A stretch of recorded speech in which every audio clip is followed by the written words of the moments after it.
Қазақ ертегісі. Қасқыр мен қозы. Бір қасқыр судың жоғарғы жағында, қозы төмегі жағында тұрып, су ішеді.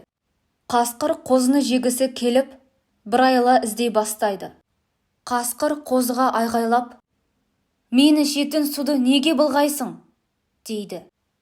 Қозы: «Қасеке, мен қалай сен ішетін суды былғаймын? Сен судың жоғарғы жағында, мен төменгі жағындамын. Мен ішкен су саған бармайды ғой», дейді. Қасқыр тағы айғайлап, «Сен өткен жылы менің әкемді қорлағансың», дейді. «Қасеке, мен қалайша сенің әкеңді қорлаймын? Өткен жылы тумағанда едім».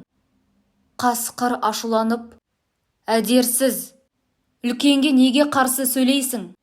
деп қозыны сол жерде бас салыпты.